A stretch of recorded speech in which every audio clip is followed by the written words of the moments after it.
Good morning all of you. मैं कैलाश मेडा KM career board में आपका हार्दिक स्वागत है। यस, आज हमारा टॉपिक रहेगा इंटरनल जेनिटल ऑर्गन। सबसे पहले इसको पढ़ने से पहले क्लास को एक बार लाइक करें, शेयर करें और इस क्लास का क्या रिव्यू है वो अपना कमेंट बॉक्स के अंदर कमेंट में लिखिए, ताकि हम अपनी क्लास को और इम्प्रूवमेंट कर सकें। ठीक है, लेट्स गो। आज अपना टॉपिक रहेगा internal genital organ. Previous class के अंदर अपन ने देखा था कि एक्सटर्नल जेनिटल ऑर्गन के बारे में डिस्कस किया था। इस क्लास में अपन डिस्कस करेंगे इंटरनल जेनिटल ऑर्गन। यस, साथ साथ में लिखते जाना, नोट्स भी बनाते जाना। ठीक है, सबसे पहले इंटरनल जेनिटल ऑर्गन्स, कौन कौन से इंटरनल जेनिटल ऑर्गन्स रहेंगे इसको लिस्ट कर लेते हैं। सबसे पहले वेजाइना, वेजाइना। सेकेंड नंबर पे यूट्रस। थर्ड ऑर्गन है फैलोपियन ट्यूब, फैलोपियन ट्यूब। और स्ट्रक्चर होती है ovary. Clear? Internal genital organs के अंदर वेजाइना, यूट्रस, फैलोपियन ट्यूब्स और ओवरी, ये चार स्ट्रक्चर प्रेजेंट रहते हैं। अपन ने डिस्कस किया था इंटरनल जेनिटल ऑर्गन वह ऑर्गन जो बॉडी के इनसाइड के अंदर प्रेजेंट रहते हैं। तो सबसे पहले अपन देखते हैं कि वेजाइना। ठीक है, क्लियर है यहाँ तक? यस, हेडिंग लगाना, यही लिख देता हूँ।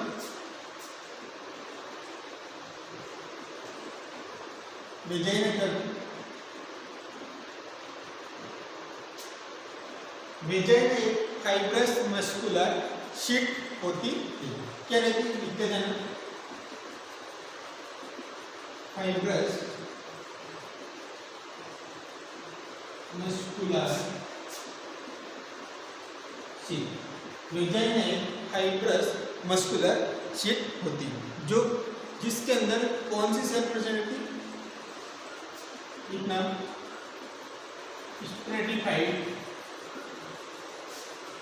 Squamous epithelial cells. वेजाइना के अंदर स्ट्रेटिफाइड एपिथेलियल सेल्स प्रेजेंट रहते हैं। यस, इसके बाद में अपन देखते हैं कि जो वेजाइना होती है एंटीरियरली कनेक्ट किससे होती है और पोस्टीरियरली किससे कनेक्ट होती है। तो बात करते हैं वेजाइना एंटीरियर साइड के अंदर।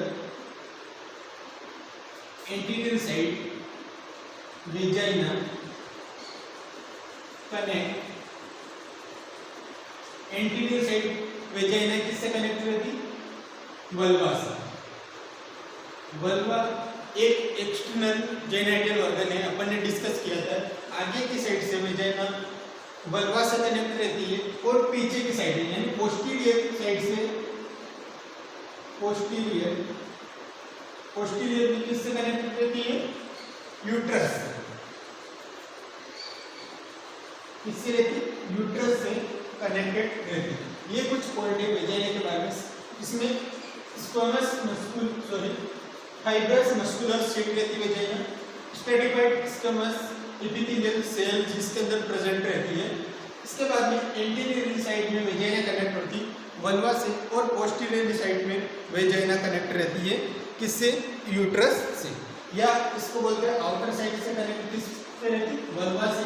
और इनर साइड से किससे कनेक्ट रहती? यूट्रस से कनेक्ट रहती है। अब इसके बाद में अपन लेंथ की बात करते हैं कि लेंथ कितनी रहती है वेजाइना की। लेंथ की बात करें तो एंटीरियरली देखें, एंटीरियरली 7 सेंटीमीटर लेंथ रहती है। और पोस्टीरियरली बात करें, पोस्टीरियर कितनी रहती है? 9 सेंटीमीटर लेंथ रहती है। वेजाइना की लेंथ एंटीरियर साइड की तरफ 7 सेंटीमीटर रहती है और पोस्टीरियरली 9 सेंटीमीटर इसकी लेंथ रहती है। इसके बाद में अपन पीएच ऑफ वेजाइना की बात करें, क्या? पीएच पीएच ऑफ वेजाइना कितनी रहती है और कौन से नेचर की रहती है। सभी जानते हैं कि वेजाइना की पीएच कैसी रहती, एसिडिक रहती। कैसी रहती है वेजाइना की पीएच, एसिडिक नेचर की पीएच रहती है। पीएच अगर देखें एग्जैक्ट है तो कितनी रहेगी, 3.8 से लेके 4.5, ये नॉर्मल वेजाइना की पीएच रहती है। यहाँ तक क्लियर है। इसके बाद में अपन डिस्कस करते हैं कि वेजाइना की पीएच जो होती है वो एसिडिक पीएच किस टाइम ड्यूरेशन के अंदर रहती है। तो याद रखना एसिडिक पीएच होती रिप्रोडक्टिव एज के दौरान ही रहती है। कब रहती, रिप्रोडक्टिव एज। रिप्रोडक्टिव एज का मीन्स होता है कि रिप्रोडक्टिव एज कितने ईयर की होती है। तो यहाँ पे देखना रिप्रोडक्टिव एज होती है 15 से लेके 45 ईयर। याद रखना क्वेश्चन पूछ लेते हैं कि रिप्रोडक्टिव एज कौन सी रहती है, तो 15 से लेके 45 ईयर की एज जो होती है वो रिप्रोडक्टिव एज होती है। क्वेश्चन आता है कि एसिडिक पीएच वेजाइना की क्यों होती है। क्वेश्चन यही पूछते हैं कि वेजाइना की एसिडिक पीएच क्यों होती है। तो अपन देखते हैं कि वेजाइना की एसिडिक पीएच क्यों रहती है। नेक्स्ट पॉइंट लिखते हैं अपन साथ में, ये रख कर देता हूं मैं साथ में। इसके बाद में लिखना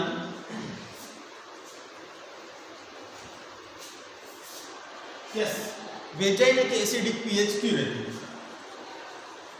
क्योंकि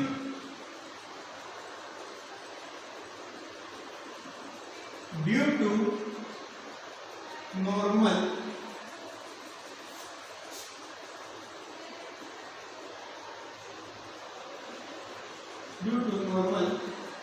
vaginal flora.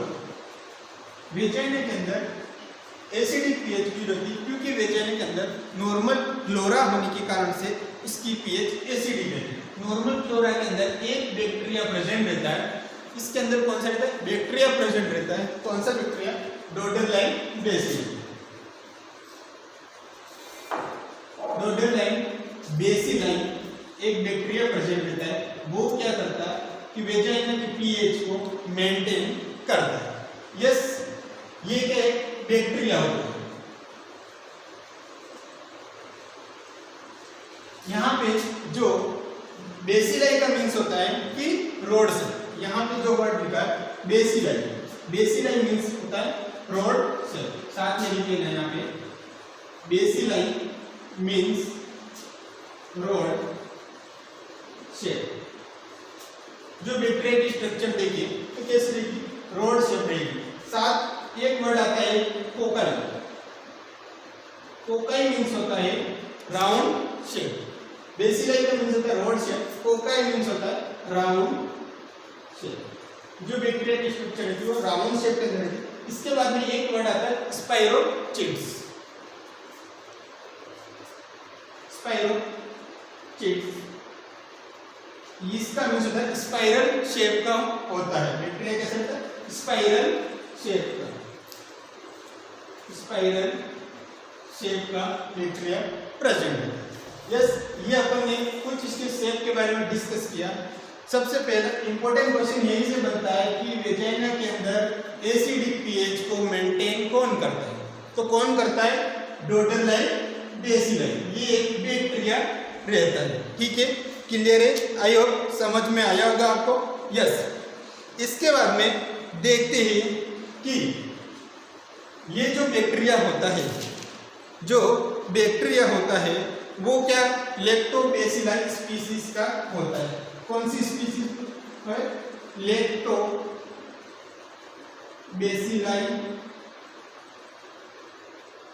Species, lactobacilli species group का होता है डोडेरलाइन बेसिली। यस, यहाँ पे अपन ने बात करी थी कि जो एसिडिक पीएच होती है वेजाइना के अंदर, वो पीएच रिप्रोडक्टिव एज के अंदर ही होती है। तो मान लो अगर बिफोर प्यूबर्टी, प्यूबर्टी से पहले और रिप्रोडक्टिव एज के बाद, रिप्रोडक्टिव एज के बाद मीन्स मेनोपॉज के टाइम पे, यानी पॉइंट लिखना है यहाँ पे कि अगर बिफोर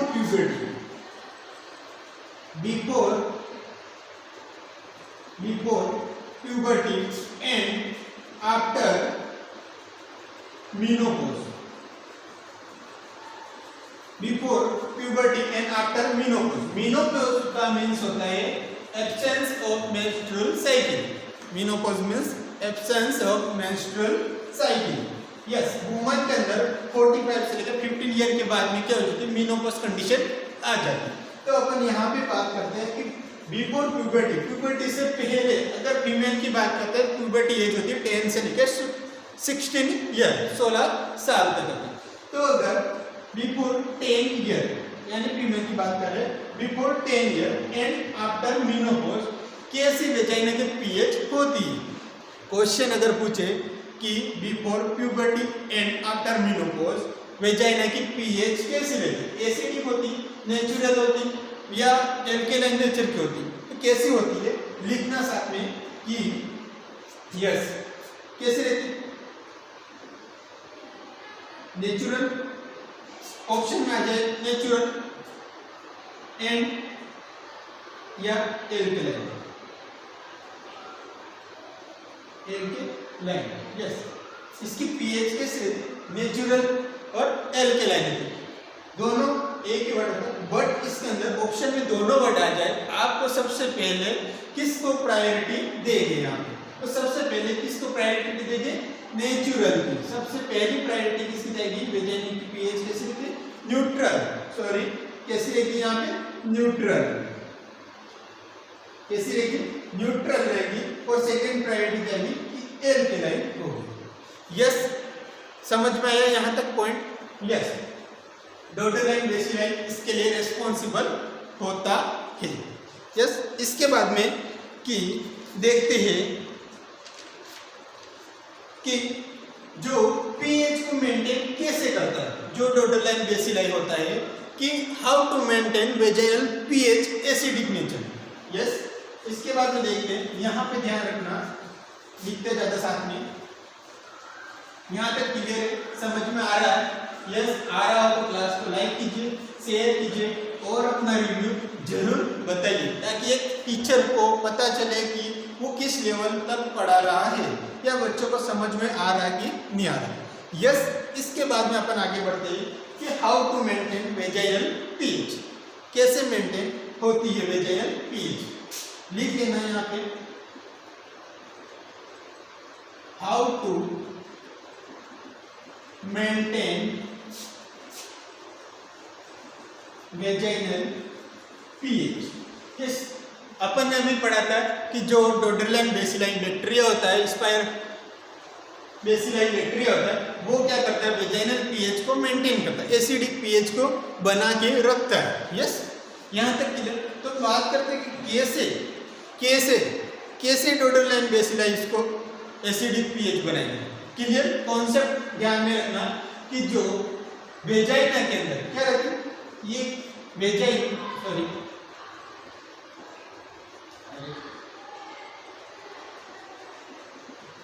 जो वेजाइना होती है इसके अंदर क्या प्रेजेंट होता है, वेजाइनल सेल। क्या रहती है, वेजाइना के अंदर वेजाइनल सेल्स रहती है।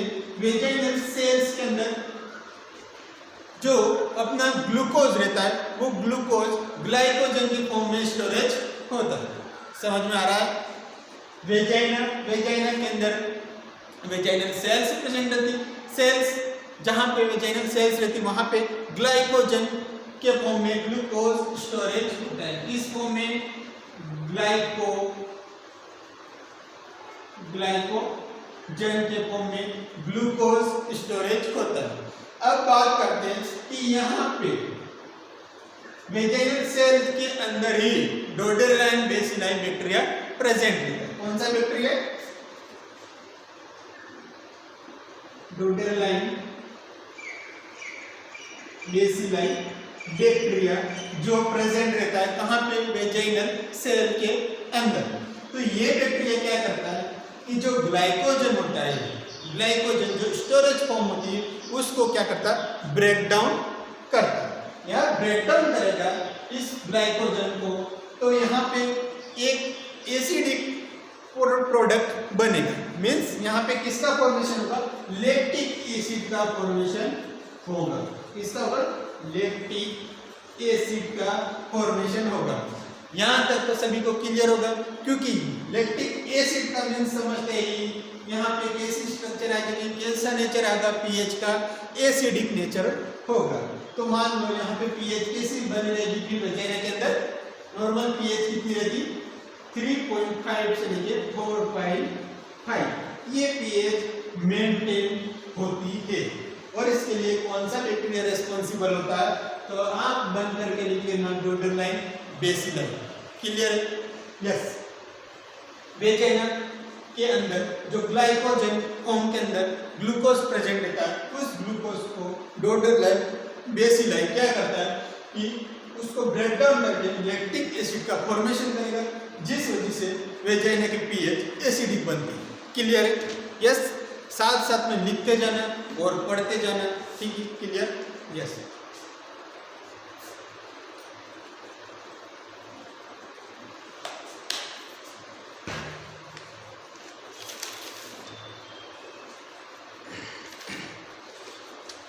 हाँ, इसके बाद में अपन बात करेंगे फंक्शन ऑफ वेजाइना। हेडिंग लिखना, फंक्शन ऑफ वेजाइना। सभी जानते हैं वेजाइना के फंक्शन क्या रहते हैं, क्या होता है? यस, बेबी की डिलीवरी यहीं से होती है। किसकी होती है? बेबी की डिलीवरी। बेबी पास आउट होता है कहाँ से? वेजाइना के थ्रू। इसके बाद में कौन सा फंक्शन होगा? Yes, organ of coitus activity. Vagina एक ऑर्गन होता है किसके लिए? Coitus activity. मतलब पहला पॉइंट लिखते हैं अपन, organs of coitus activity. Coitus activity. Coitus activity means sexual relation बनाना। यस। इसके बाद में पास आउट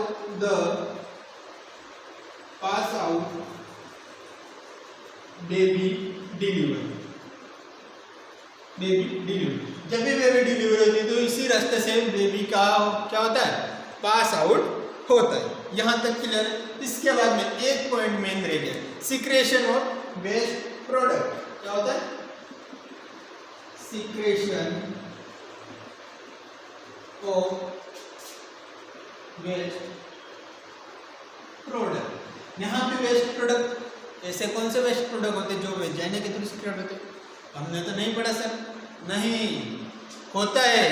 कैसे नहीं होता? जो मेंस्ट्रुअल साइकिल होती है उसको अपन बोलते हैं वेस्ट प्रोडक्ट। मेंस्ट्रुअल साइकिल क्या होती है? मेंस्ट्रुअल साइकिल फीमेल के अंदर 28 डे के अंदर रेगुलेट होती है। यस। उस टाइम पे क्या होती है? फीमेल की जो इनर मोस्ट लेयर होती है, कौन सी? Endometrium layer. एंडोमेट्रियम लेयर में भी बात करें तो कौन सी? फंसुलिस लेयर। वो लेयर क्या होती है? ड्यूरिंग मेंस्ट्रुअल साइकिल के टाइम पे शेडअप होती है। शेडअप मतलब उसके पार्ट्स कुछ ब्रेकडाउन होके वेजाइना के थ्रू निकलते हैं। और साथ में क्या होता है कि जो भी ब्लड होता है वो भी उसके साथ में पास आउट होता है। उसी को बोलते हैं secretion of waste product during menstruation. लिखना, ड्यूरिंग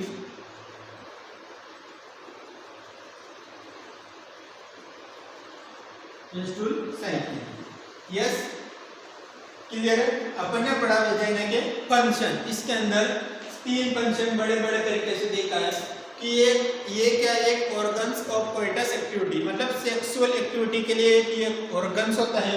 इसके बाद में पास आउट बेबी डिलीवरी। जब भी बेबी की डिलीवरी होता है तो इसी रास्ते से बेबी पास आउट होता है। यस। इसके बाद में क्या होता है? Secretion of waste product. Waste product कब सिक्रेट होते? During menstrual cycle. यहाँ तक क्लियर है सभी को? यस। यस। ये अपना था सबसे पहला पॉइंट अपन ने पढ़ा, वेजाइना। यस। यहाँ तक किसी को कोई दिक्कत? यस। हाँ। इसके बाद में अपन सेकेंड अपना पार्ट से यूट्रस। वेजाइना अपन ने पढ़ लिया। इसके बाद में देख रहे हैं यूट्रस। यस, हाँ, हेडिंग लगाना यूट्रस।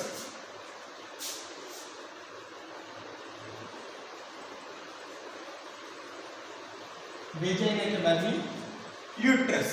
यूट्रस का दूसरा नाम क्या है? सबसे पहला क्वेश्चन सीएचओ में यही क्वेश्चन पूछते कि it is also known as, क्या बोलते हैं? मेट्रा। यूट्रस को क्या बोलते हैं? मेट्रा, मेट्रा बोलते हैं। दूसरा वर्ड इसका होता है यूट्रस को ही क्या बोलते हैं? हिस्टेरो। क्या बोलते हैं?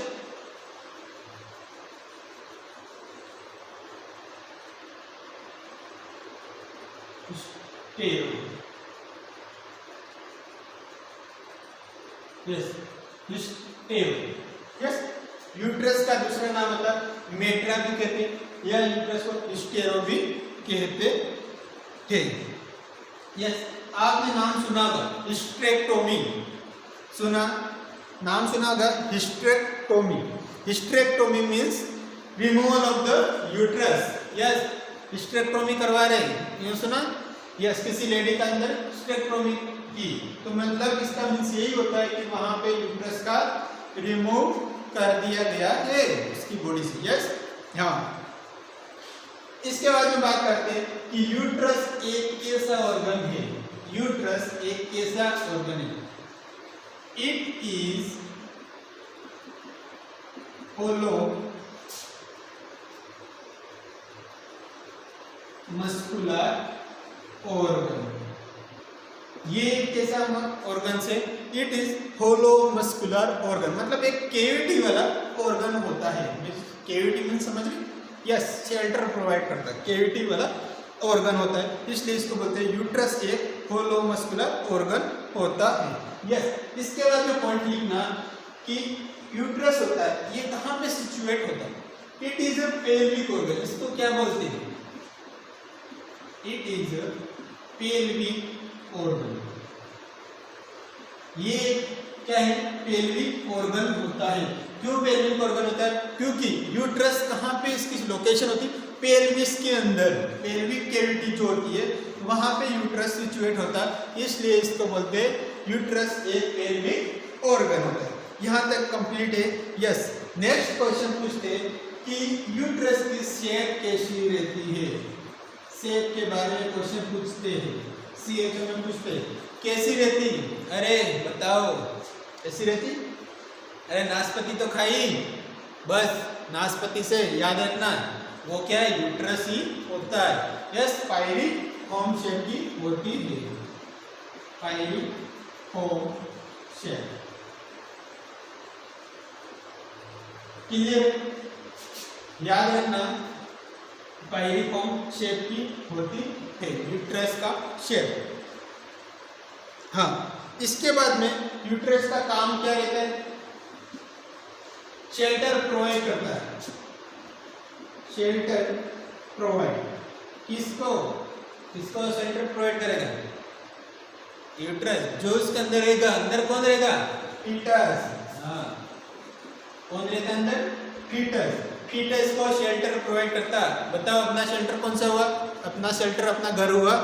यस, वही फीटस के लिए कौन सा शेल्टर होगा? मदर का जो यूट्रस होगा वही उसका शेल्टर होगा, वही उसका घर होता है। यहाँ तक क्लियर है? यस, इसके बाद में अपन बात करते हैं पार्ट्स ऑफ यूट्रस। हाँ, इसके बाद में बात करते हैं पार्ट्स ऑफ यूट्रस। सबसे पहले बहुत ही अच्छा डायग्राम बना के आपको बता देता हूँ यूट्रस का कि कैसा रहता है। कैसा रहता है यूट्रस?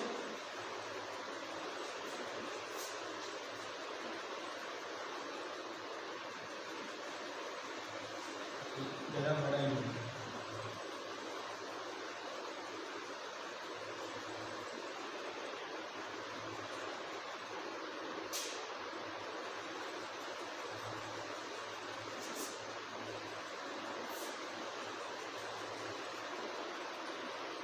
यस, ये क्या यूट्रस है। यहाँ पे ओडी बना देता हूँ, एक ले लो। यस, ये किसका डायग्राम बना है? यूट्रस का बनाया है। नाशपाती जैसा दिख रहा है कि नहीं दिख रहा है? यस, वही यूट्रस होता है। इसको बोलते हैं, क्या बोलते हैं? फंडस। क्या बोलते हैं? यूट्रस का फंडस। फंडस नहीं बोले तो क्या बोलते हैं इसको? कॉर्पस। क्या बोलेंगे इसको? कॉर्पस। कॉर्पस कहेंगे। इसके बाद में क्या आता है? यहाँ पे आता है स्टमस। कॉर्पस, स्टमस। इसके बाद में क्या आता है? सर्विक्स। सबसे लोअर पोर्शन में सर्विक्स। सर्विक्स को CXV लिखते हैं शॉर्ट टर्म के अंदर, देख लेना। यस, हाँ। इसके बाद यूट्रस के 3 पार्ट होते हैं। सबसे बड़ा तरीके से देखें तो कार्पस होता है, स्टमस होता है और सर्विक्स होता है।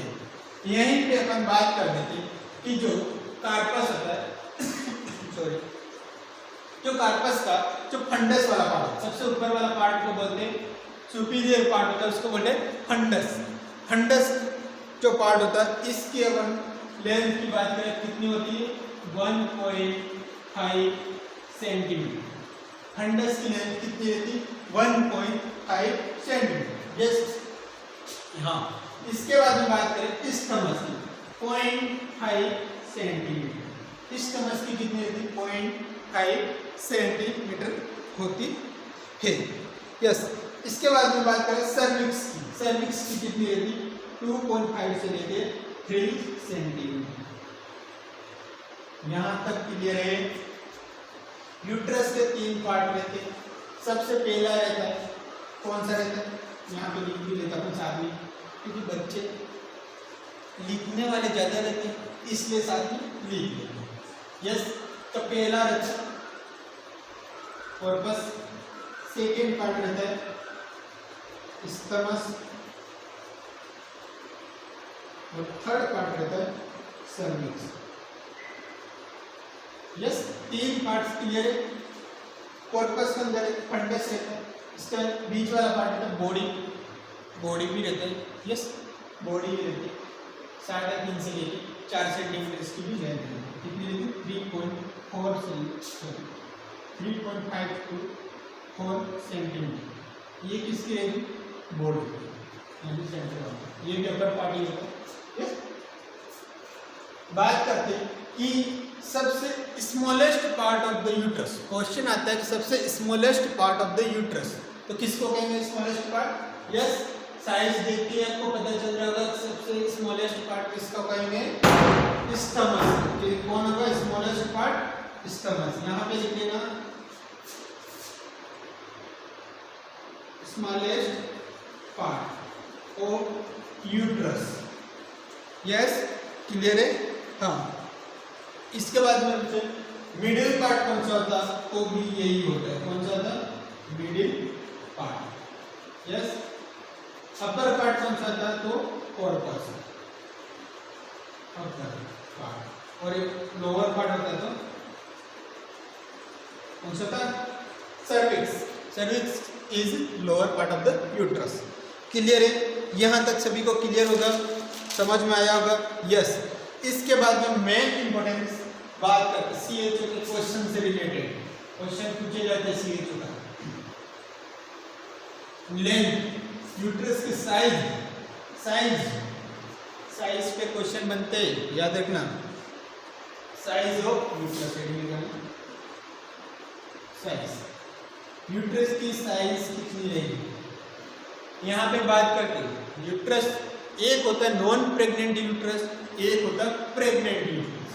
पहले अपन बात करते हैं नॉन प्रेग्नेंट यूट्रस। इसकी नॉन प्रेग्नेंट यूट्रस की साइज, नॉन प्रेग्नेंट यूट्रस की साइज देखते तो कितनी रहती?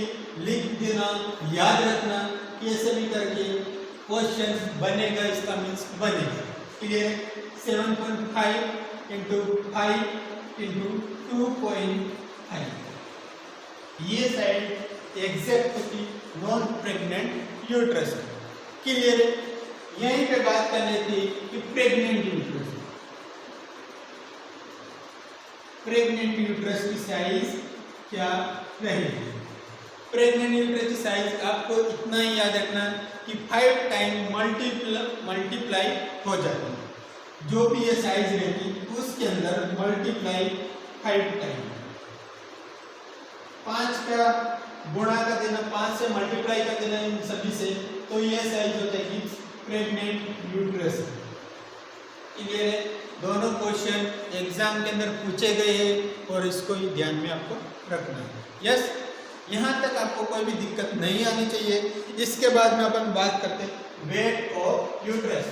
ये भी इंपॉर्टेंट क्वेश्चन होता है।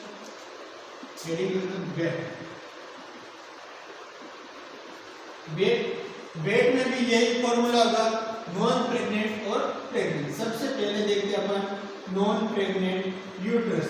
Non pregnant uterus, non pregnant uterus के अंदर कितना वेट रहता है?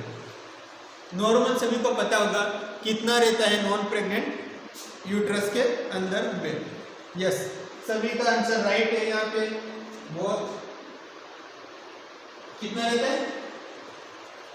60 ग्राम। कितना रहता है नॉन प्रेग्नेंट यूट्रस की बात करें तो 60 ग्राम।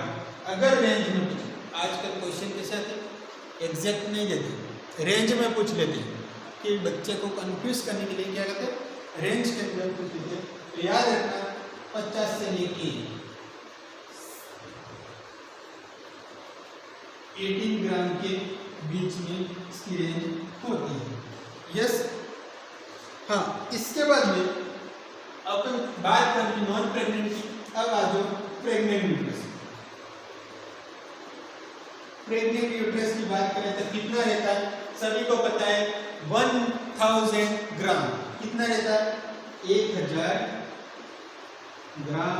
अरे भाई कोई कह मत देना 1 किलो, ग्राम तो ग्राम कन्वर्ट कर सकते अपन, होता है 1 किलो, बट 1 किलो नहीं कहते, 1000 ग्राम ही बोलते हैं।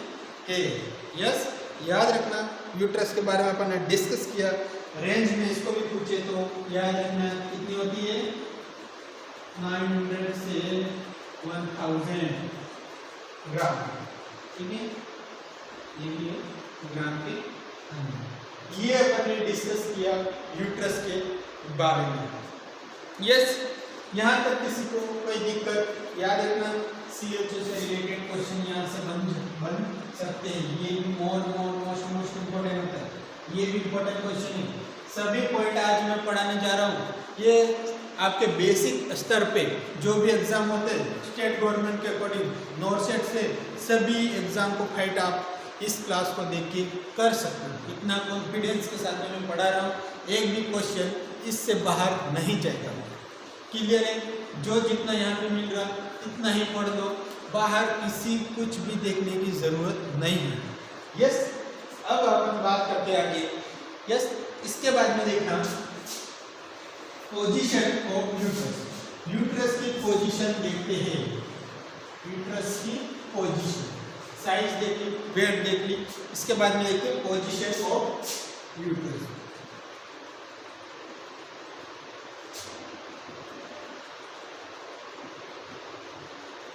Position of uterus. यूट्रस की पोजीशन बहुत बार पूछा गया, बहुत बार, यानी बहुत बार क्वेश्चन पूछा गया है। ध्यान में रखना। यस, क्या रहती यूट्रस की पोजीशन? याद रखना anti vertex and anti flexion. Uterus की पोजीशन क्या रहती? Anti vertex and anti flexion. याद रखना ये क्वेश्चन पूछा गया है और आगे भी इसको पूछेंगे। यस, एंटी वर्टेक्स मीन्स क्या होता है? सबसे पहले यहाँ पे आप डायग्राम से समझ लेना कि जो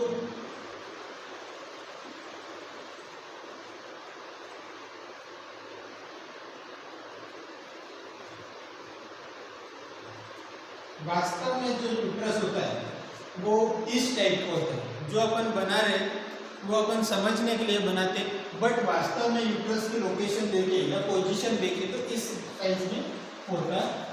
यस, अगर एंटी वर्टेक्स के बात कर रहे हैं तो इसका रिलेशन होगा किसके साथ में होगा, सर्विक्स के साथ में। विद सर्विक्स के साथ में इसका एंगल कैसा बन रहा है, एंटी वर्टेक्स मींस यूट्रस का सर्विक्स के साथ में एंगल कैसा बन रहा है। तो ये यूट्रस है, इसके बाद में यहाँ पे क्या है, ये सर्विक्स है। तो यहाँ पे देखना यूट्रस का एंगल सर्विक्स के 90 डिग्री पे बन रहा है। कैसे बन रहा है, 90 डिग्री पे। तो यहाँ पे कितनी डिग्री एंटी वर्टेक्स रहेगा, 90 डिग्री का एंगल रहेगा। कितना रहेगा, 90 डिग्री का एंगल रहेगा। यस, अब बात करते हैं एंटी फ्लेक्शन की। एंटी फ्लेक्शन का मीन्स होता है कि यूट्रस का खुद की यूट्रस की बॉडी से कैसा रिलेशन है। समझ में, यूट्रस की बॉडी से कैसा रिलेशन है। याद रखना, हमेशा जो यूट्रस होता है वो आगे की तरफ झुका रहता है, मतलब जो सुपीरियर पार्ट होता है वो क्या होता है, आगे की तरफ यूं झुका रहता है। तो यह जो एंगल बनने वाला है, यहाँ पे देखिए कि यूट्रस आगे की तरफ झुका हुआ है, तो यहाँ पे यूट्रस से ही रिलेशन अपन देख रहे हैं। तो कैसा रहेगा, 120 डिग्री का एंगल बनाता है। यहाँ पे एंगल कैसा बनेगा, 120 डिग्री एंगल बनेगा। किसके साथ में बनेगा, किसके साथ में बनेगा, यूट्रस के साथ में ही बनता है। याद रखना, किसके साथ में एंगल बनता है, यूट्रस के साथ में एंगल बनेगा। यस, ध्यान से पढ़ना, सोते सोते मत देखना क्लास को कभी भी।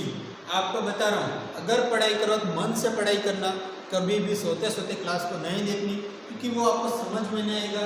आप स्किप करते जाओगे तो आपके माइंड से भी स्किप होता जाएगा।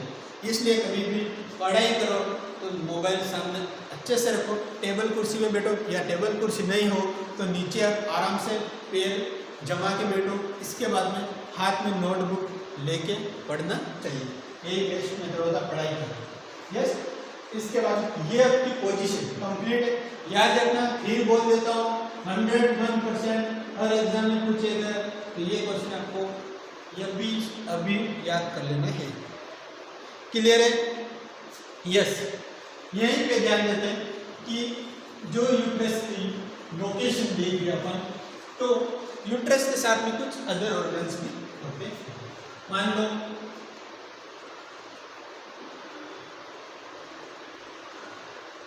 ये क्या है, ये यूट्रस,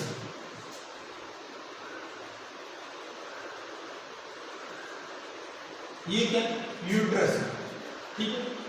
इसके यूट्रस की अगर आगे की तरफ देखें तो कौन सी स्ट्रक्चर प्रेजेंट रहती, आगे की तरफ हमेशा ब्लैडर प्रेजेंट रहता है। कौन सी स्ट्रक्चर प्रेजेंट रहती, ब्लैडर। मान लो ये क्या मैंने बना दिया, ब्लैडर होता नहीं, लेकिन नॉर्मली इमेजिन करना, ये ब्लैडर है। और यूट्रस के पीछे की साइड में देखिए तो कौन सी स्ट्रक्चर प्रेजेंट रहती, रेक्टम। याद रखना, पीछे की साइड में कौन सी स्ट्रक्चर है, रेक्टम। बीच में कौन सा रह गया, यूट्रस। इसके आगे की तरफ कौन सा हुआ, अरे कौन सा हुआ, यस, वेरी गुड, क्या हुआ, ब्लैडर। आगे की तरफ स्ट्रक्चर है ब्लैडर। यस, इसके बाद में यहाँ पे कुछ एक पाउच लाइक स्ट्रक्चर प्रेजेंट रहती है। क्या रहती, यूट्रस और वेजाइना, यूट्रस और रेक्टम, या यूट्रस या ब्लैडर, इन दोनों स्ट्रक्चर के बीच में एक पाउच लाइक स्ट्रक्चर प्रेजेंट रहती है।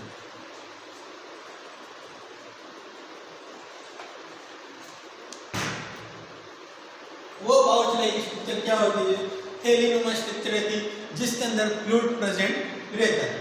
बात करते हैं कि पाउच लाइक स्ट्रक्चर अगर देखें इसके अंदर,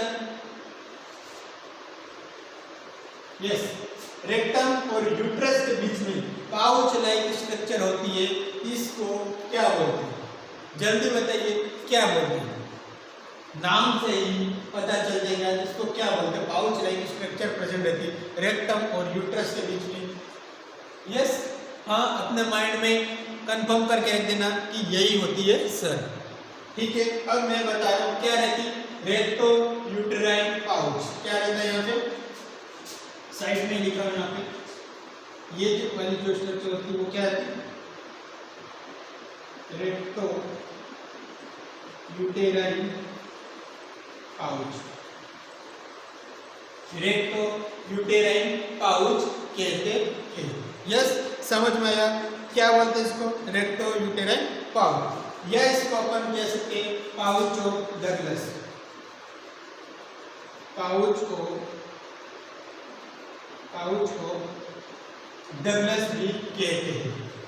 समझ में, दो नाम जो होते हैं, रेक्टो यूटेराइन, नाम से ही कंफर्म हो रहा है, रेक्टो मतलब रेक्टम, यूटेराइन मतलब यूट्रस, इन दोनों के बीच में जो थैलीनुमा संरचना होती है इसको बोलते हैं रेक्टो यूटेराइन पाउच या पाउच ऑफ डगलस। याद रखना।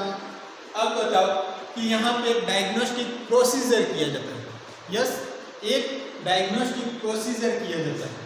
बताता हूँ मैं आपको कि यहाँ पे क्या किया जाता है कि जो इन दोनों के बीच में क्या प्रेजेंट रहता, फ्लूइड प्रेजेंट, इस पाउच के अंदर क्या रहता, फ्लूइड प्रेजेंट रहता। तो यहाँ पे प्रोसीजर में क्या करते हैं, या डायग्नोसिस, किसका डायग्नोसिस कर रहे हैं, यहाँ पे क्या करेंगे, एक सिरिंज से लेके क्या करेंगे, फ्लूइड को एस्पिरेट करेंगे। क्या करेंगे, फ्लूइड एस्पिरेशन, फ्लूइड को एस्पिरेट करेंगे किसके द्वारा, सिरिंज के थ्रू। किसके डायग्नोसिस के लिए करेंगे, मेन क्वेश्चन बनता है कि किस चीज का डायग्नोसिस के लिए यहाँ से फ्लूइड को सिरिंज के थ्रू एस्पिरेट करेंगे। याद रखना, किस डायग्नोसिस के लिए किया जाता, तो इसके लिए किया जाता एक्टोपिक प्रेगनेंसी, एक्टोपिक प्रेगनेंसी को चेक करने के लिए इस फ्लूइड का असेसमेंट किया जाता है। जस्ट इस फ्लूइड का वॉल्यूम चेक किया जाता है, किसके लिए, एक्टोपिक प्रेगनेंसी के लिए। यस, समझ में आया। अब बताओ, जो फ्लूइड को अपन एस्पिरेट करें सिरिंज के थ्रू, तो इस प्रोसीजर को अपन क्या बोलते हैं, इस प्रोसीजर को क्या बोलते हैं, क्या बोलते हैं, कल्डेसेंटेसिस, कल्डेसेंटेसिस। यहाँ पे आपको दिखेगा नहीं, यहाँ पे मैं लिख रहा हूँ, इस प्रोसीजर को बोलते हैं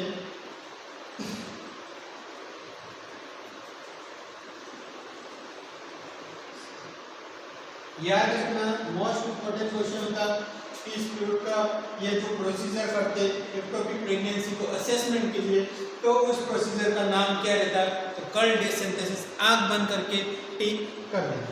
यस, और किसके बीच में करते हैं, याद रखना, पाउच, यहाँ पर दो पाउच प्रेजेंट रहते, कंफ्यूज मत होना। इस पाउच को बोलते हैं रेक्टम और यूट्रस के बीच में रेक्टो यूट्राइन पाउच। अब बात करते हैं अपन सेकेंड पाउच। यस, ये पाउच खत्म होना, इसके बाद में यहाँ वाला जो पाउच प्रेजेंट रहता है, इसके अंदर भी क्या है, फ्लूइड प्रेजेंट रहेगा। यस, इस पाउच को क्या बोलते हैं, नाम बताओ फटाफट।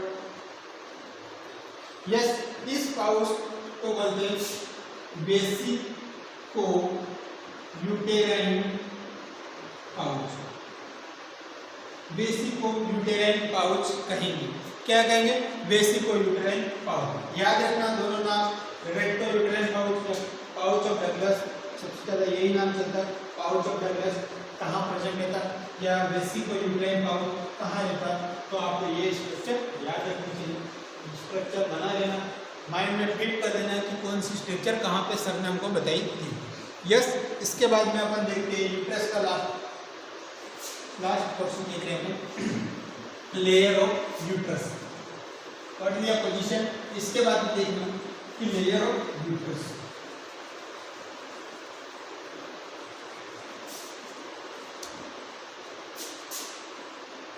Layer of uterus. यूट्रस की लेयर कितनी होती, पहले से पढ़ते आ रहे, डायग्राम बनाता है, लेयर बनाता है, तो क्या होगा, क्या रहती, यूट्रस की लेयर कौन कौन सी रहती। यस, यहीं पे लिख रहा हूँ, सबसे पहले कौन सी रहती, पेरीमेट्रियम।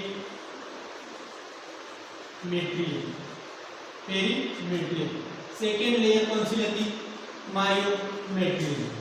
कौन सी रहती? मायोमेट्रियम। थर्ड लेयर कौन सी रहती? तीसरी एंडोमेट्रियम। क्लियर है? सबसे आउटर मोस्ट लेयर पूछे तो कौन सी होगी? पेरीमेट्रियम। मिडिल लेयर की बात करें कौन सी होगी? कौन सी होगी? मायोमेट्रियम। तो इनर मोस्ट लेयर की बात करें तो कौन सी होगी? एंडोमेट्रियम। यहाँ तक कि तीन लेयर होती है यूट्रस की, पेरीमेट्रियम, मायोमेट्रियम और एंडोमेट्रियम। यहाँ पे क्वेश्चन कंफ्यूज करने के लिए पूछ लेते हैं कि यहाँ पे क्या दे देते? मायोमेट्रियम नहीं देते, बट यहाँ पे क्या करते हैं? मायोमेट्रियम की जगह क्या कहते हैं? मायोकार्डियम लेयर लिख देते हैं। क्वेश्चन पूछते एक्सेप्ट वाले क्वेश्चन आते हैं और उसमें यहाँ पे लिख देते कि मायोकार्डियम। कभी भी यूट्रस के अंदर मायोकार्डियम लेयर नहीं है, याद रखना। सबसे मोस्ट इम्पोर्टेंट एग्जाम के पर्पज से अगर देखें तो सबसे मोस्ट इम्पोर्टेंट लेयर होती है कौन सी थी? Myometrium layer.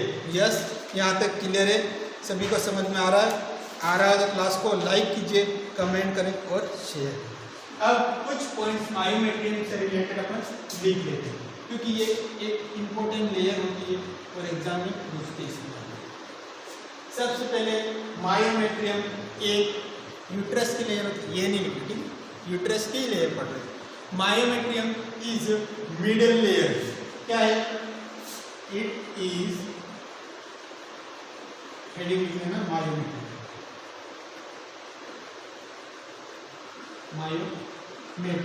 मायोमेट्रियम क्या है? मिडिल लेयर होती है। क्या है? मिडिल लेयर होती है इसकी, यूट्रस की। याद रखना, ये क्या है? मस्कुलर लेयर होती है। क्या रहती है? मस्कुलर लेयर होती है।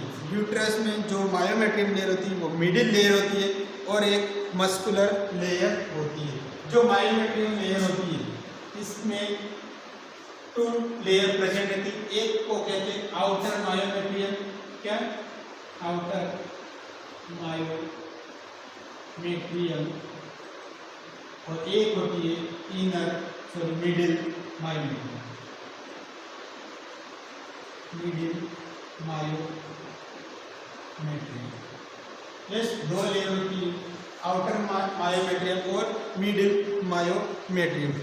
आउटर मायोमेट्रियम होती है वो लॉन्गिट्यूडिनल मसल फाइबर से बनती है। इससे लॉन्गिट्यूडिनल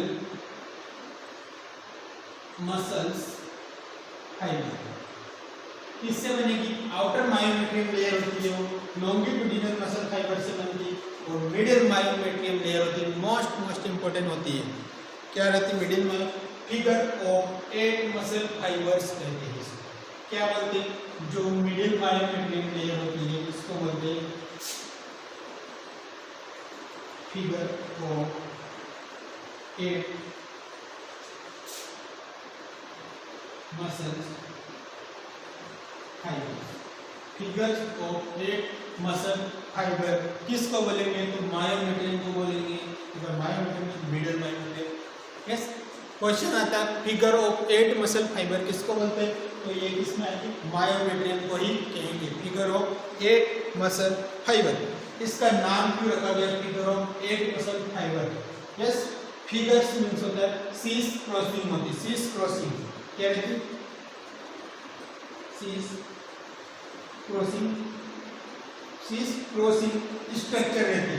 मैं आपको यहाँ पे समझा रहा हूँ, देखना कि जो यहाँ पे यूट्रस की जो लेयर मिडिल लेयर की बात कर रहे हैं कि ये क्या है? यूट्रस की जो यूटेराइन आर्टरी प्रेजेंट है। क्या ये यूटेराइन आर्टरी है? अब सीस क्रॉसिंग मसल फाइबर कैसे प्रेजेंट? फिगर ऑफ 8 की मसल्स होती 8 आकार के प्रेजेंट होती है। यहाँ पे कैसे रहती है? जैसे 8 आकार कैसे बनती है? ये क्या मसल? आर्टरी के चारों तरफ ऐसे मसल प्रेजेंट रहती है। कैसे रहती है? आर्टरी के चारों तरफ। यस, अब यहाँ पे बात करते हैं, ये जो ब्लू वाली लाइन हो गया यूटेराइन आर्टरी, क्या है यूटेराइन आर्टरी, और ये क्या है figure of 8 muscles, figure of 8 muscles,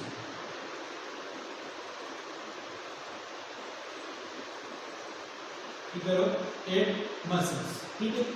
अब ये कैसे वर्क करता है, क्या काम, क्यों फिगर ऑफ 8 मसल यहीं पे प्रेजेंट है, क्योंकि जब भी अपन डिलीवरी के बाद में प्रेग्नेंट लेडी की डिलीवरी होती है, डिलीवरी के बाद में जब भी प्लेसेंटा रिमूव हो जाता है, इसके बाद में अपन मदर को क्या करते हैं ऑक्सीटोसिन इंजेक्शन देते हैं, ऑक्सीटोसिन इंजेक्शन देते, क्यों देते ऑक्सीटोसिन इंजेक्शन, ब्लीडिंग को कम करने के लिए, ब्लीडिंग को कम करने के क्यों, अरे भाई पोस्ट पार्टम हेमरेज को प्रिवेंट करने के लिए ऑक्सीटोसिन इंजेक्शन लगाया जाता है, ऑक्सीटोसिन इंजेक्शन मदर को दिया जाता है। तब ऑक्सीटोसिन इंजेक्शन क्या काम करता है, ब्लीडिंग को कैसे प्रिवेंट करता है, मैं यहाँ पे आपको कंसेप्ट के साथ समझा रहा हूँ, ध्यान से सुनना कि मदर को अपन ने सबसे पहले क्या किया कि ऑक्सीटोसिन इंजेक्शन लगाया, क्या लगाया oxytocin injection, clear. Oxytocin injection क्या करेगा, फिगर ऑफ 8 मसल पे वर्क करेगा, इसका एक्शन कहाँ रहेगा फिगर ऑफ 8 मसल पे, इस मसल्स को क्या करेगा सबसे पहले कॉन्ट्रैक्शन कराएगा, क्या करेगा वेरी गुड कॉन्ट्रैक्शन, कॉन्ट्रैक्शन होगा, मसल्स का कॉन्ट्रैक्शन होगा, अगर मसल्स का कॉन्ट्रैक्शन होगा बताओ इसके अंदर एक यूटेराइन आर्टरी प्रेजेंट है, अगर ये मसल क्या हो गई यहाँ से यूं कॉन्ट्रैक्ट होगी, बहुत नैरो आ गई, बहुत पास आ गई कॉन्ट्रैक्शन होने की वजह से, तो यूटेराइन आर्टरी क्या होगी कंप्रेस होगी, वेरी गुड, क्या रहती कंप्रेस होगी, कौन compress uterine artery, uterine artery क्या भी कंप्रेस होगी, अपना काम क्या था यहाँ से जो ब्लीडिंग हो रही थी इस आर्टरी से उसको प्रिवेंट करना था, तो यहाँ पे समझ गए कि यूटेराइन आर्टरी कंप्रेस हो गई, इसका मीन्स यहाँ पे जो ब्लड फ्लो हो रहा था वो कंप्रेस होने की वजह से क्या हो गया स्टॉप हो गया, क्या हो गया ब्लीडिंग स्टॉप, क्या होगी bleeding stop, bleeding stop, bleeding stop होगी, अपना मकसद था पोस्ट पार्टम हेमरेज को प्रिवेंट करवाने के लिए, तो इसका अपना मकसद पूरा हो गया, यहाँ पे क्या हुआ ब्लीडिंग स्टॉप होगी, तो prevent postpartum, prevent PPH postpartum haemorrhage, याद रखना PPH postpartum haemorrhage third stage complication होता है, यस यहाँ तक क्लियर है, यूट्रस के बारे में अपन ने पढ़ा। नेक्स्ट अब अपन पढ़ते हैं लास्ट लेयर बच गई एंडोमेट्रियम, यस एंडोमेट्रियम से भी क्वेश्चन बनता है, याद रख लेना ये इनर मस्ट लेयर होती है और ड्यूरिंग प्रेगनेंसी क्या करती है, during pregnancy, during pregnancy this layer convert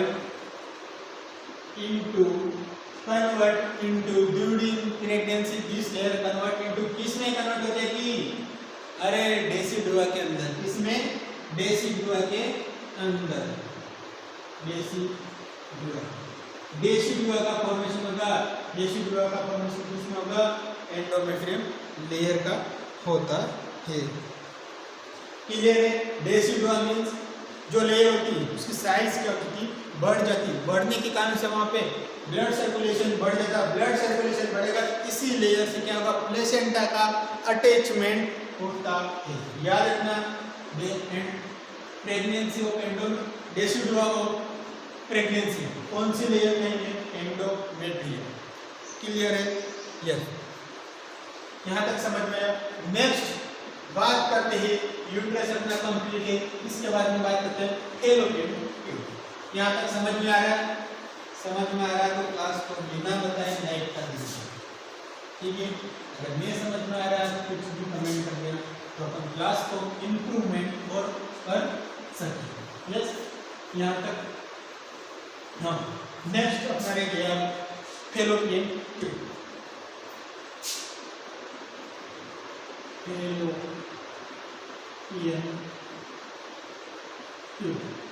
yes इसका भी अल्सो नोन एज से क्वेश्चन हमेशा बनते हैं, नाम एक नाम होता है दूसरा नाम होता है, सभी का होता है, अपना भी नाम होता है, डुप्लीकेट नाम होता है, एक असली नाम होता है, जो अपने पेरेंट्स रखते हैं वो असली नाम। फिर अपन सोचते हैं चलो यार इस नाम का बुरा ना रखा हमारे माँ बाप ने, तो हम क्या करते हैं अपने हिसाब से दूसरा नाम सेट करके रख लेते हैं। लोगों को बोलते हैं मेरा नाम ये, फेसबुक पे डाल दिया, पोस्ट कर दिया, इंस्टाग्राम पे डाल दिया, तो ये क्या रहता है नाम क्या कर देते चेंज कर देते हैं। यस, तो इसको बोलते हैं साल्पिंजस। क्या बोलेंगे? Also known as salpinges. क्या बोलेंगे? साल्पिंजस भी बोलते हैं। एक नाम होता है ओविडक, ओविडक।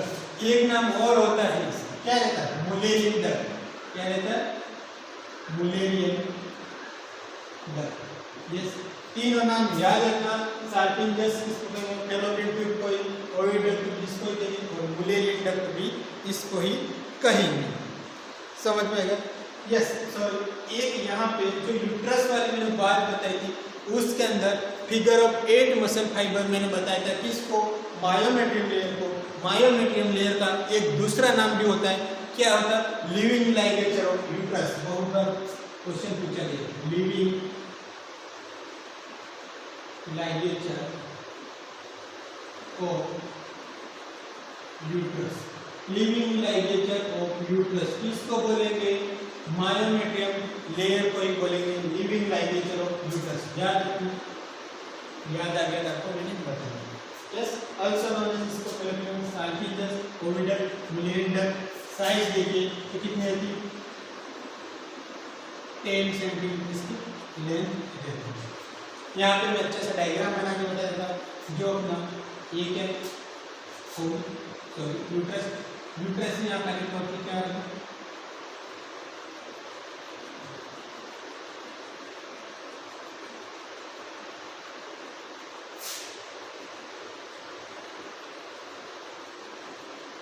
यहाँ पे एक ही बना रहा है, समझ जाना। फैलोपियन ट्यूब थोड़ी बड़ी बनी क्योंकि अपन पढ़ रहे हैं इसके लिए फैलोपियन ट्यूब के, तो इसका भी थोड़ा बड़ा होना चाहिए। सबसे पहला जो यूट्रस से कनेक्ट होने वाला पार्ट को क्या बोलेंगे? क्या बोलते हैं? क्या बोलते हैं? क्या बोलते हैं? इंटरस्टिशियम बोलेंगे, इंटरस्टिशियम कहेंगे। जो फर्स्ट पार्ट होता है यूट्रस के कोर्नुआ वाले पार्ट से कनेक्ट होता है। यस, इसके बाद वाला पार्ट होता है, इसको बोलते हैं अपन स्थमस। क्या बोलेंगे? स्थमस। स्थमस दो होता है, स्थमस यहाँ पे भी अपन पढ़ता है, यहाँ पे भी होता है, कंफ्यूज मत होना, यहाँ पे भी होता है। इसके बाद में आता है सबसे बड़ा पार्ट होता है, इसको बोलेंगे इम्पुला। क्या बोलेंगे? इम्पुला। यही तो बड़ी चीज होती है, यहाँ तो फर्टिलाइजेशन होता है, जो भी होना है वो कहाँ होता है? इम्पुला के अंदर ही होता है। इसके बाद में बात करते हैं, क्या बात करते हैं? क्या बात करते हैं? यस, क्या बात करेंगे? इसके बाद में आता है इनफंडिबुलम। कौन सा पार्ट है? इनफंडिबुलम। इनफंडिबुलम के बाद में आता है फीमरल। ये वाला जो पार्ट है वो फीमरल। क्या बोले? फीमरल। यस, यहाँ पे बहुत सारे फिंगर लाइक स्ट्रक्चर रहती है, फिंगर लाइक स्ट्रक्चर रहती है, यानी बहुत एग्जैक्ट अपन लोकेशन की बात करते हैं 25 से लेके 30 फिंगर लाइक स्ट्रक्चर प्रेजेंट रहती है। ओके, या सबसे पहला पार्ट में इंटरस्टिशियम। यहाँ पे जो डायमीटर होता है कितना रहता है? 1 सेंटीमीटर का रहता है। नैरोएस्ट डायमीटर होता है 1 सेंटीमीटर होता है। सेकेंड पार्ट होता है स्थमस, इम्पुला। फुल फैलोपियन ट्यूब की साइज देखो 10 सेंटीमीटर, इम्पुला के अंदर अलग से देखो तो 5 सेंटीमीटर होता है। यस सर, फिंगराई तो बराबर होती है। एक फिंगराई आपने बड़ी क्यों बनाई? अरे लाले, वो बड़ी इसलिए बनाई होती है कि ये क्या काम करती है? बड़ी फिंगर क्या काम करती है? क्या काम करती है? इसको अपन बोलते हैं ओवेरियन फिंगर। क्या बोलते हैं बच्चों? इसको बोलते हैं, क्या रहता है? इसको भी बोलते हैं ओवेरियन फिंगर। ओवेरियन फिंगर कहते हैं। क्यों ओवेरियन फिंगर कहते हैं? क्योंकि यहाँ से जो ओवम रिलीज होते हैं उसको क्या करते हैं? पकड़ के फैलोपियन ट्यूब के अंदर पकड़ के निकालते हैं। यहाँ पे एक सक्षम प्रेशर, एक ऑपोजिट सक्षम प्रेशर की तरफ वर्क करता है, जिस सेक्शन के थ्रू ये होम क्या होता है, स्पिंडलाइन प्रोजेक्शन से लेके अंदर चले जाते हैं और एम्पुला में जाके रुक जाते हैं और वहाँ पे फर्टिलाइजेशन टेक प्लेस होता है। यस, फिंगरलाइन स्ट्रक्चर ओवेरियन फिम्ब्राई का काम होता है ट्रांसपोर्टेशन ऑफ ओवम। याद रखना क्या काम होता है, transportation of ovum. Transportation of ovum fingerlike structure होती है जो लार्ज होता है। यस, यहाँ तक क्लियर है, सभी को समझ में आ रहा है तो कमेंट करें, लाइक करें एंड अपनी क्लास को शेयर करें ताकि जो बच्चे असफल है पढ़ाई करने में या जिसका सोशल इकोनॉमिक कंडीशन कम होने की वजह से नहीं कोचिंग कर रहे तो उनको बेनिफिट मिले और वो भी अपने सरकारी नौकरी पाए और अपना माता पिता का जो क्या बोलते हैं, जो माता पिता का सपना होता है वो साकार करके वो भी दिखाए।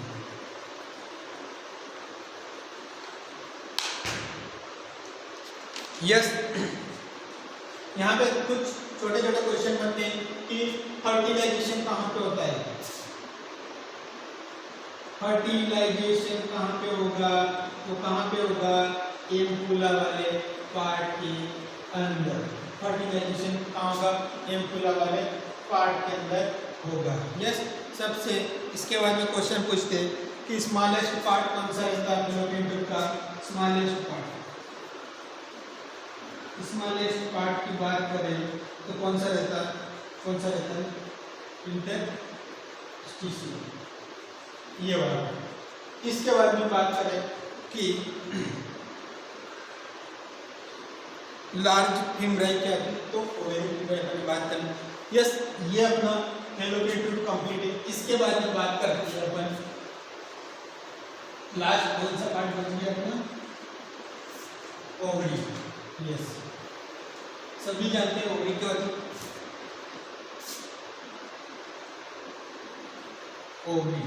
ओवरी के बारे में डिस्कस करेंगे। ओवरी लास्ट पार्ट है ओवरी, ठीक। ओवरी पेयर और कौन सा सबसे पहले बात होगी, पेयर ऑर्गन, ठीक है। इसका प्राइमरी फंक्शन की बात करें, प्राइमरी फंक्शन कौन सा, ओवरी का क्या है प्राइमरी फंक्शन, ओवम का प्रोडक्शन करना। क्या होगा, ओवम प्रोडक्शन। सेकेंडरी फंक्शन की बात करें क्या है, सेकेंडरी फंक्शन की बात करें तो क्या रहेगा, हार्मोन का प्रोडक्शन, हार्मोन रिलीज। यहीं पे बात कर लेते हैं कि कौन कौन सा हार्मोन का रिलीज करेगा, कौन कौन सा करेगा, सभी जानते हैं, एस्ट्रोजन और progesterone. Oestrogen and progesterone. Yes, याद रखना एस्ट्रोजन और प्रोजेस्टेरोन किसके लिए रेस्पॉन्सिबल है, तो secondary sexual characteristics, secondary sexual characteristics development, secondary sexual characteristic development के लिए रेस्पॉन्सिबल है। प्रोजेस्टेरोन हार्मोन के लिए स्पेशल याद रखना, ओवुलेशन के टाइम पे क्या होता है कि प्रोजेस्टेरोन हार्मोन बढ़ता है और ओवुलेशन के बाद में या पहले के प्रोजेस्टेरोन लेवल कम होता है। याद रखना, समझ में आ रहा है। यस, इसके बाद में ओवरी की साइज देखते हैं, इसका साइज याद रखना, 3 to 1, 1 2 3, 1 2 3, इसके पास में मल्टीपल कर दो, ये क्या होगी, ओवरी की साइज होगी। ओवरी का अगर वेट पूछे, वेट वजन तो कितना होगा, याद रखना 0.14 से लेके 0.3 ऑन्स मतलब OZ। यस, ये क्या होगी, यानी एग्जैक्ट बात करें तो 4 से लेके 8 ग्राम। अगर एक ओवरी की बात करें तो 4 ग्राम, क्योंकि एक ओवरी मतलब दोनों मिलाकर 4 से 8 ग्राम एवरेज, 2 ग्राम की एक मान लेते, एवरेज 4 से 8 मान लेते। यहाँ पे बोला था कोस 1 OZ बराबर होता है 28.9। यस, यहाँ तक क्लियर है। और के बारे में समझ में आ रहा है सभी को? यस। ये अपनी क्लास यहाँ पे अपनी कंप्लीट होती है। फीमेल रिप्रोडक्टिव ऑर्गन की क्लास खत्म होती है। आई होप ये क्लास समझ में आएगी। क्लास को लाइक कीजिए, सब्सक्राइब कीजिए और अपने बहुत सारे भाई बैठे हुए नर्सिंग वाले किए हुए उन तक पहुँचाइए ताकि उनको भी लाभ मिले। Thank you so much. Next class में मिलते आगे इसी तरह हमारी क्लास में बने रहिए। Thank you so much. धन्यवाद।